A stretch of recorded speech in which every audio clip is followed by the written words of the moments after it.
Hi friends, நம்ம வீட்ல Sunday special என்னன்னு பாத்தீங்கன்னா ஒயிட் ரைஸ், மீன் குழம்பு, மீன் வறுவல்.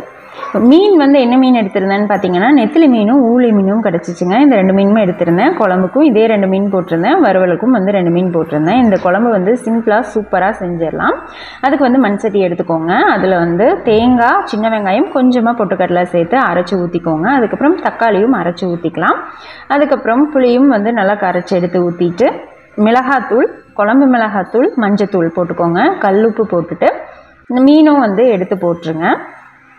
அதுக்கப்புறம் பச்சை மிளகாய், கருவேப்பிலை போட்டு அப்படியே எடுத்து நம்ம கொதிக்க வைக்க வேண்டியது தான்.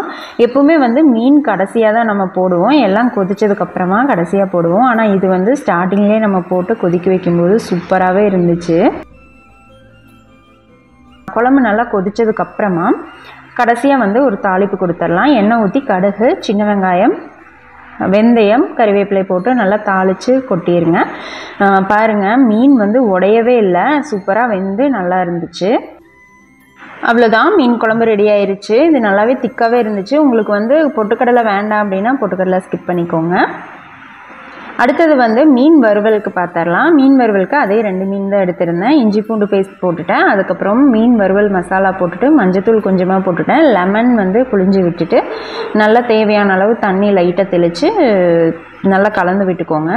அதுக்கப்புறம் அப்படியே வந்து நான் எடுத்து பொரிக்க ஆரம்பிச்சிட்டேன். இது பொரிக்கிறது வந்து பார்த்திங்கன்னா இன்றைக்கி தேங்காய் எண்ணெயில் தாங்க பொரிச்சிருந்தேன். தேங்காய் எண்ணெயில் மீன் பொரிக்கும்போது சூப்பராகவே இருந்துச்சு.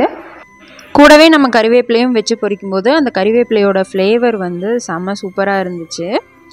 தேங்காய் எண்ணெயில் வந்து மீன் பொரித்தோம் அப்படின்னா வந்து நல்லாவே இருக்குங்க. ட்ரை பண்ணி பாருங்கள்.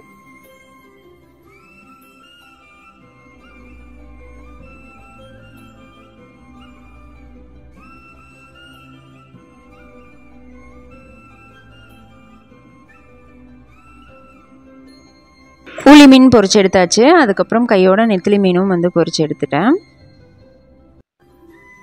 அவ்வளோதாங்க, லஞ்ச் ரெடி ஆகிடுச்சு. உங்களுக்கு இந்த வீடியோ பிடிச்சிருந்துச்சு அப்படின்னா ஒரு லைக் பண்ணிடுங்க. இன்னும் நம்ம சேனல் நீங்கள் சப்ஸ்கிரைப் பண்ணாமல் பார்த்துட்ருக்கீங்க அப்படின்னா மறக்காமல் சப்ஸ்கிரைப் பண்ணிக்கோங்க. அடுத்த வீடியோவில் பார்க்கலாம்.